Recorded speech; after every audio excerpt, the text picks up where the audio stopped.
Sang Sabda telah menjadi manusia dan tinggal di antara kita. Para sahabat Sabda Hidup yang terkasih, berjumpa kembali bersama saya, Frater Jimmy, dalam permenungan hari ini. Permenungan kita akan diambil dari Injil Lukas bab 2 ayat 36 sampai ayat yang ke-40. Mari kita mempersiapkan hati kita untuk merenungkan Sabda Tuhan. Dalam nama Bapa dan Putra dan Roh Kudus. Amin. Semoga Tuhan beserta kita sekarang dan selama-lamanya.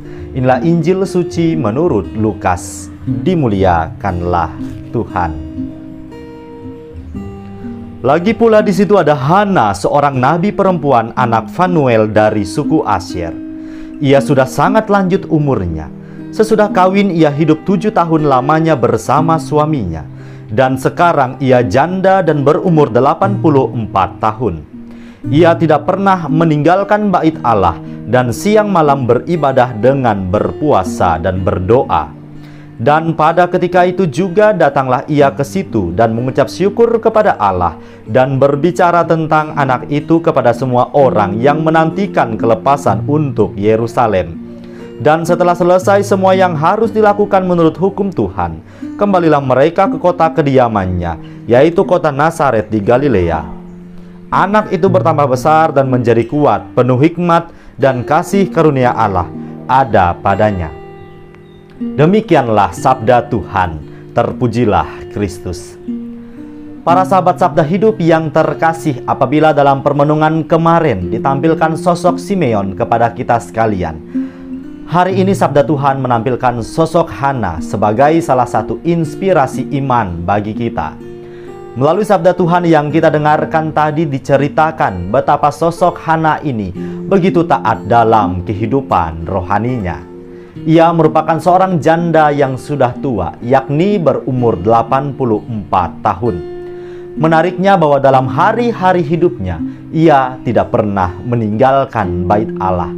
Bisa kita bayangkan betapa ia memiliki kehidupan rohani yang begitu mendalam. Pada hari ini di mana anak-anak Yesus dipersembahkan di bait Allah, Hana pun ada di situ dan ia mengucap syukur kepada Allah dan berbicara tentang anak-anak Yesus kepada semua orang yang menantikan kelepasan untuk Israel. Ya, dialah Mesias yang dinantikan kedatangannya. Dia yang dirindukan kini telah datang dan tinggal di tengah manusia.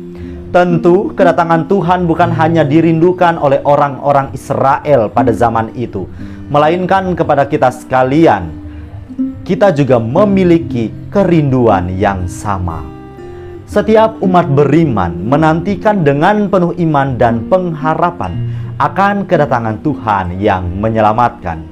Kini ia sungguh hadir secara nyata di tengah hidup kita. Kehadirannya membawa damai yang tak berkesudahan. Dan damai itu bisa kita rasakan apabila kita sungguh menyambut kehadirannya sepenuh hati. Yesus hadir membebaskan kita dari kuasa dosa dan aneka pengaruh-pengaruh si jahat.